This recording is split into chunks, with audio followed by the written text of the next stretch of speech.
See, one of the reasons that I believe in God is because I think through what is more reasonable. To believe that this rational mind comes from the non-rational, the irrational, or is it more reasonable to believe that my rational mind comes from an incredibly intelligent mind?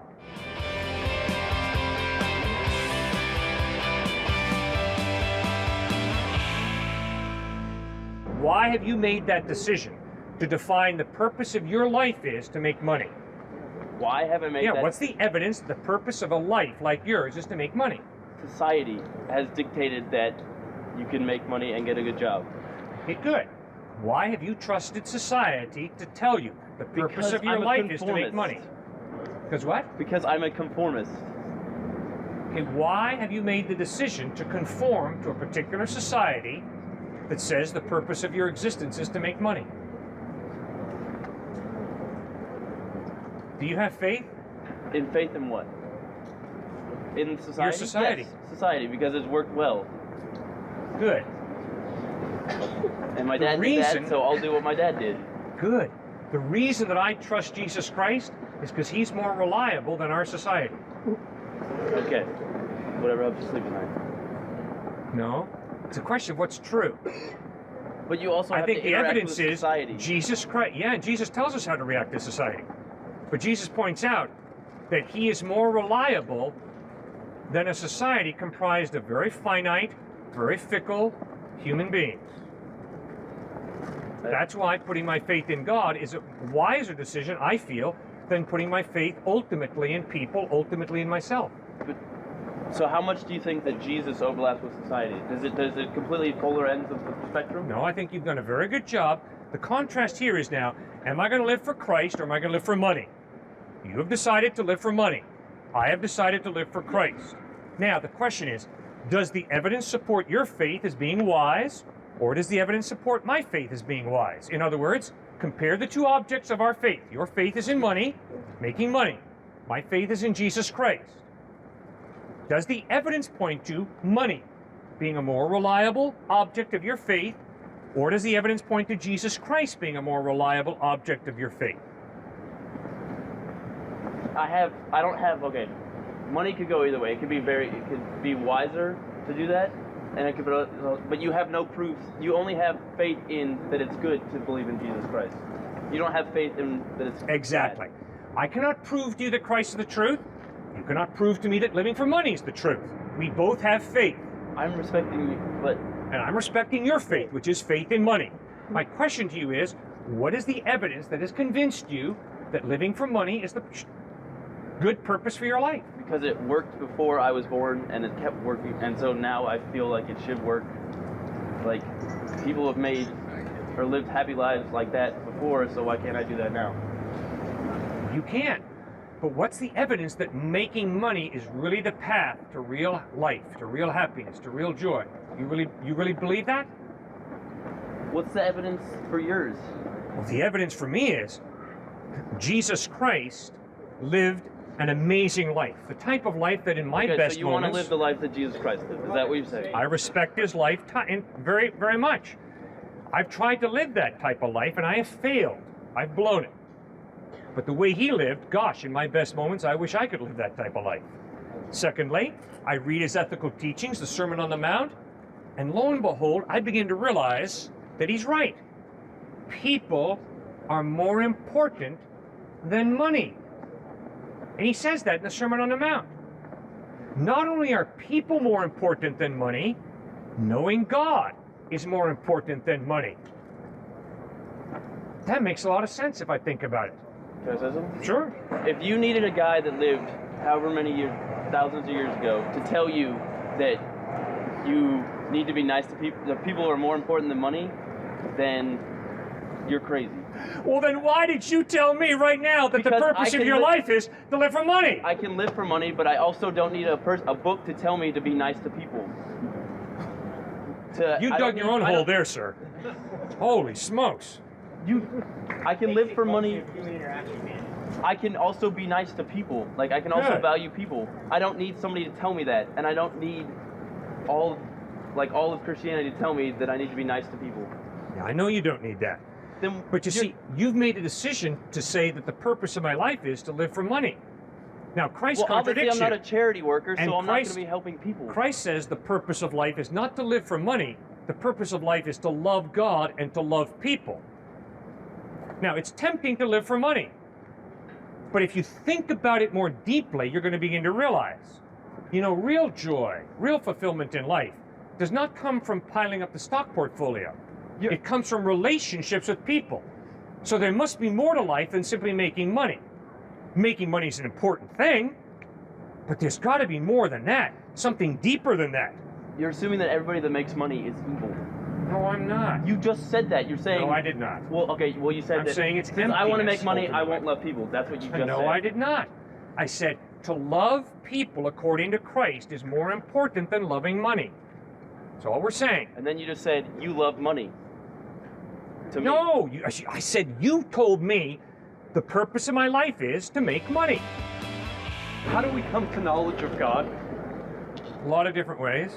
Experience, reason, God's Spirit drawing us to Him. How do we talk about God? Do we use words like I've heard you use, such as omnipresent, omniscient, things like this? We can if we choose to. Would it be an appropriate thing to do? Terms that are human characteristics, thus augmented. Because my question for everybody is an ancient question, which is if goats had hands and could draw as we have hands and can draw, would they not draw goat gods? Do we make our gods men? Do we make our gods women? Or more specifically men, in that we're constantly using he to describe our God. A male God and a male Christ. Jesus Christ did not assert male superiority. The Bible No, does not. I'm not taking that. Sir, can I answer you or not? You're gonna. You may, know, you may. You talk, and then when you're finished, I'll answer you. Okay? Okay. Well, my last question in that series, because I'd like to give you a lot to meditate on rather than just give you a single line. Why should I choose Christ as opposed to other very delightful ironists, literary ironists such as Socrates? Can I not yell out, "Ho Socrates theos"? Because I do read the Bible and I look at the Greek, so I know what the source material is. Good. Go ahead, tell me your thoughts. On Socrates versus Jesus? No, well, there was a line of questions that you can approach. Yeah, you asked a lot of questions, so I'll take the last one, all right? All right. The reason that I think it's very wise to trust Christ as opposed to Socrates is that although Socrates was a very wise man and had an incredible ability to think and have intelligent discourse, he died and he's dead and gone. But 3 days after Christ died, he rose from the dead. And over a period of 40 days, he appeared to over 500 people who saw him risen from the dead. And this Jesus said, "I am the resurrection and the life. He who believes in me will live, even though he dies." So therefore, because Christ rose from the dead, the evidence is he is reliable and trustworthy in a way that Socrates is not. All right. Why should I choose either one? You spoke of human relationships. Hear me out. And that it is relationships that are so important. Why need God when I have all these beautiful people? Why need God when I have all these loving people? Why need God when I have all these kind people? Where is God located with his extra human characteristics among all these kind, loving, beautiful people? Because when you enjoy kind, loving, beautiful people, it would behoove you to ask the question, where do these kind, wonderful, beautiful people come from? And I think the evidence is that life comes from life, not from non-life.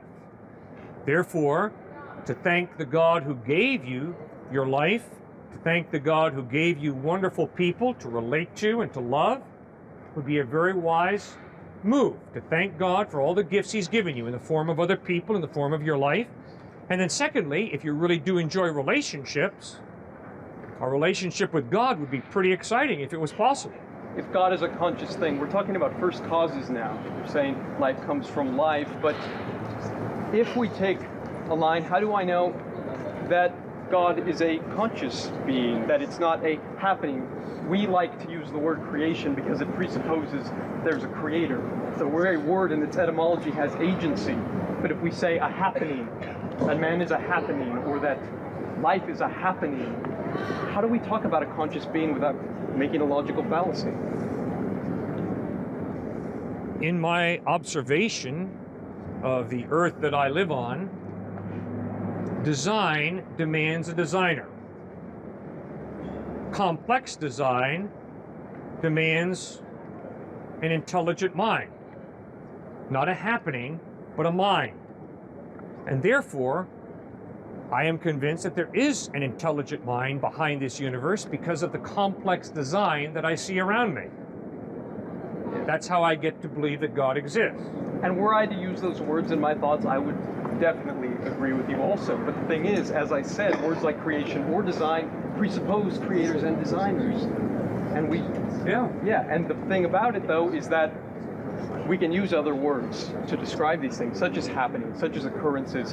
And since you've already conceded through what you've said that knowledge of God comes after experience with the world, it comes a posteriori, then we are assessing things that are around us using earthly terms, using different kinds of reassessments, additions, stretchings, augmentations. I don't see how any knowledge of God is possible.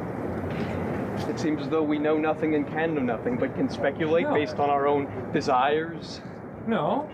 And all the relationships that I have with people are because people have opened up and revealed to me their name, their character, their personality. And that's the way I've developed friendships. And I've opened up and I've revealed my name and my personality. And we've enjoyed getting to know each other. Right. Similarly, the only way I'm going to get to know God is if God opens up and reveals God's personality, God's name, God's likes and dislikes. That is exactly who Jesus is. Jesus claims to be God opening up and revealing his name, his personality, his likes, his dislikes. And that's the way that I begin to get to know God, in the same way that I get to know people. It involves revelation. We all have to open up and reveal who we are. If we lie to each other, we'll never have a significant relationship. We have to open up, speak the truth to each other about who we are, and then we can begin to enjoy each other and build relationships of integrity, of honesty, of sincerity. The same thing is true with God. I'm glad you If God has opened up and revealed himself in a way that I, with my finite mind, can understand, then it's possible for me to know God. And that's exactly what Jesus claimed. I'm glad you phrased it that way, but then I must posit the question, what is God then but a list of attributes derived from other men, derived from other women? I did not make up Jesus. I did not make up God. Jesus was a real person who lived long before I was ever born and before I ever began to suck wind. And Jesus wasn't made up by some fancy writers or somebody's creative imagination. Jesus really lived, really taught, really died, really rose from the dead. So I got to deal with this Jesus. You look at it from like a third person view. It's basically a person thinking that he's talking to another person. But there is no communication when one person talks to another person and another person talks back or communicates back, right? But if this omnipotent being does not respond back, how do you know if it exists? Okay, that gets back to the question of why I believe God exists, which is a very important question. I don't believe God exists because he's answered my prayers. Okay? I believe that God exists because the order and the design of the cosmos points to a designer. I believe that God exists because everything that has a beginning has a cause. The universe has a beginning, therefore the universe has to have a cause. I believe that God exists because the anthropic principle, life is balanced on a razor's edge. To try and argue that all this just happened by chance is absurd for me. I believe that God exists because the amount of information in the DNA of a single cell is so densely packed, it demands an intelligent mind. I believe that God exists because it's more reasonable to believe that life comes from life than it is to believe that life comes from non-life. I believe that God exists because I notice that human beings have this innate drive for meaning in life. The only way there can be real meaning in life is if God created us for a purpose. And this innate drive that I notice that we human beings have for meaning is best explained by the fact that we were created for a purpose. I believe that God exists because the evidence of a conscience that ties me into moral absolutes demands a moral lawgiver. I believe that God exists because I experience love. And if there is no God, love is simply a biochemical reaction. I'm sorry, my experience of reality is there's more to love than simply a biochemical reaction. I believe that God exists because I experience free will. And free will shows me that there's more to you and me than just a machine. We're human beings with a free will. That demands there be a God, a personal being, who creates us and gives us this free will. I believe that there's a God because I notice that all human beings, myself included, have a drive for life after death. The only way there can be life after death is if there is some type of God who is able to give us this life after death. So those are 10 pieces of evidence that point to God's existence. That's why I believe God exists, for those 10 reasons. What I'm hearing from you is more that there are certain points in your debate, in your you say answers that are incorrect. And so trying to correct them, I come up here to ask you more questions to get better answers. Good. So you're a fellow searcher after truth. You're convinced that much of what I'm saying is false. And so therefore you want to challenge me to think more clearly. I think that's fantastic. I think that's great. Now, do you think that anything that I've said about why I believe in God, the evidence for the existence of God, makes any sense to you? Yeah, of course. Well, good. Makes some sense. For, like creationism and intelligent design, I do believe in that. However, just having that pointing toward a certain God that's already known, like a Christian God, I don't believe. I do believe that there is an intelligent being, but I do not believe that it's God. Okay. You know what I mean? Well, then, who's the intelligent being you believe created this world? That's what we're searching for. Okay, so you're just an intelligent being. Forget about Christ, forget about God. Okay.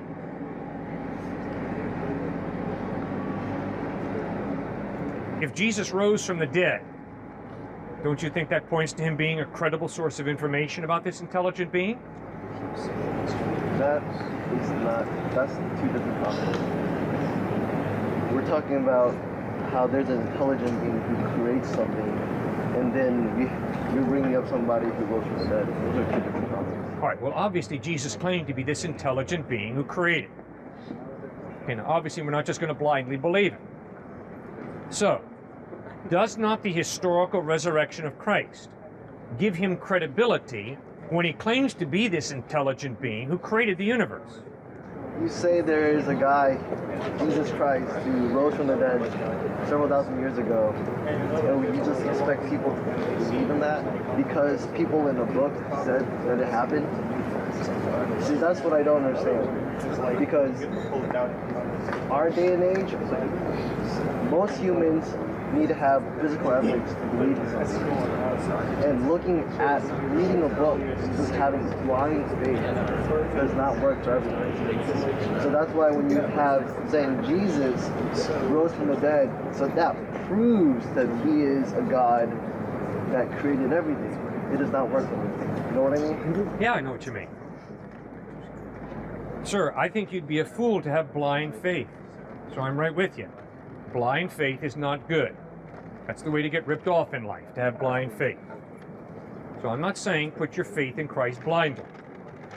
I'm not saying accept the Bible blindly and just say, I believe, whatever it says. But instead, you better be open to the possibility of historical knowledge. Historical knowledge is not based on the repeatability of an experiment. Historical knowledge is based on the trustworthiness of eyewitness testimony. You better come up with some tests that you use to determine whether a document is historically reliable or not. For myself, I've got 4: internal consistency, literary style, archaeological evidence, and manuscript evidence. And the New Testament, sir, passes those tests with flying colors. You come up with your test that you use to determine historical reliability. Put the New Testament through those tests, and I'm convinced it's going to come off with flying colors. They do. Good. I know they do. Great. So then simply read the Gospels as history and ask yourself, does the historical evidence point to Christ being the type of person I can trust or not? It's that simple. It's not blind faith. I trust Jesus Christ because the historical evidence is he lived a sinless life. He taught amazing ethical teachings. He died forgiving his enemies. And he rose from the dead. You graduate from here and you have some intellectual power. Now the question is, how are you going to use it? You're going to use it to figure a way to slaughter people more effectively? Or are you going to use it to just make money for yourself? Or are you going to use it to really try and help people? You decide what you're going to do with the power that you have. Okay, can't it just be the power that I generate and not something that somebody gives me, though? Great point. Because, I mean, the reason that I can do all these things is because of laws of the United States and not of somebody telling me what I can do. Okay, good. But the question is, where does that incredible gift of a rational mind come from? See, one of the reasons that I believe in God is because I think through what is more reasonable. To believe that this rational mind comes from the non-rational, the irrational, or is it more reasonable to believe that my rational mind comes from an incredibly intelligent mind? And so that's a no-brainer for me. I see no evidence that the rational comes from the non-rational or the irrational. I see tons of evidence that the rational comes from the rational. So a person who's an atheist is saying, I believe in a miracle. And the miracle that I believe in is the rational comes from the non-rational. The only problem is the atheist doesn't have a miracle worker to pull that miracle off. See, I as a theist, as someone who believes in a rational God, am saying, you know why you and I have rational minds? Because there's a rational creator who creates us and gives us the ability to think rationally. And that is why it's appropriate for me to thank God for the rational mind that he's given me. Does that make any sense? No, yeah, that makes sense. That makes sense. What if I believe that I am rational because I've seen other people be irrational? Like learning from somebody's mistakes, kind of. You bet. Great point. You can at times learn from other people's mistakes. You know, for me, that's a fascinating point you raise. For me, there are three ways I can learn. I can learn by thinking on my own, creatively. Secondly, I can learn from my mistakes. And thirdly, I can learn from your mistakes. Right. Now, learning from my mistakes is very painful, Yeah. right? And yes, I can learn from watching you make your mistakes, but what's best is if I can really get my brain into gear and think creatively, think rationally, and learn that way. But you're absolutely right. I learn from observing you make mistakes, and then to be honest with you, the most difficult way for me to learn is by learning from mistakes that I make. Yeah. But you see, that doesn't change the fact that the rational mind that you and I have is such an amazingly intricate computer, if you will. It demands an intelligent mind. Cape Canaveral, the first moonshot was being made. And two scientists who worked for NASA, one was a believer in God and the other was an atheist or agnostic, stood beside each other. And they're watching this spaceship take off from Cape Canaveral, Cape Kennedy, to go to the moon. And the believer turns to the unbeliever and says, isn't it amazing the way this rocket ship by accident is going to get to the moon? And the agnostic scientist says, what do you mean by accident? We have invested millions of man-hours into putting this rocket together. And the believing scientist turns to the unbelieving scientist and says, really? Well, then how much more unlikely is it that this incredible universe that you and I could never put together, regardless of how many millions of man-hours we put into it, is a result of chance? See, order and design, especially complex order and design, like a rocket ship, demands an intelligent mind. That's the only reason it made it from Cape Canaveral to the moon. Well, the universe is far more complex than a rocket ship. If I demand that the only reason the rocket ship makes it to the moon is because of all the intelligent design, but then I turn around and say, but this rational mind and this universe is just the result of chance, it's pretty implausible, isn't it? I don't know. I think you do know. I don't. Well, how can you possibly believe that complex order and design comes about by chance? Well, I'm probably gonna sound like an idiot, but anyways, it's okay. I'm actually taking a non-majors astronomy class, and I don't know. It's just a lot of the stuff that they say in there. I mean, they have theories and equations and stuff like that, like the Big Bang and like the age of stars and the universe, and I don't know. I mean, it just seems like, I guess for people like me, like that's an answer, and like there's something physical that I can touch and read and stuff like that. But with what you believe in, or most people, I don't know. The only thing I can touch is a Bible, and I don't know if that's true or not. Okay, but I don't believe that God exists because the Bible says so. No, I know. One of the reasons I believe God exists is because of the Big Bang. I mean, the guy who discovered the Big Bang, Arno Penzias, he got a Nobel Prize for it in 1963. And Arno Penzias, after discovering the Big Bang, says, this is exactly what I would have concluded if I just had the Pentateuch, Genesis through Deuteronomy. Why? The Big Bang shows the universe is not eternal. There's a beginning. Guess what? Everything that has a beginning has a cause. You never have something have a beginning without having a cause. And it was the Big Bang that drove Albert Einstein out of pantheism, which is a belief that everything's, God, to theism, that there is a creator. Because you see, the Big Bang is a statement. The universe is not eternal. The universe is about 15 billion years old. But it clearly has a beginning, so therefore there's got to be a cause. And it's most reasonable to believe there's an uncaused cause that caused the Big Bang. Johann Kepler, the father of modern astronomy, as he peers out into the stars at night, exclaims, "O God, I am thinking your thoughts after you." See, sir, there's no contradiction between science and belief in God. Where the contradiction comes in is between the philosophy of science that says, behind the Big Bang, behind the order of your amazing body, there's no intelligent mind, there's just chance and fate. Obviously, that contradicts belief in God. But remember, that's a philosophy. That's not hard science. You can't scientifically prove that evolution just comes out of chance and fate. You can give evidence that evolution is true. And I believe that. I follow that evidence. But when it comes to, is there an intelligent mind behind the process or not? That's not science. That's philosophy. That's theology. That's having to think reasonably.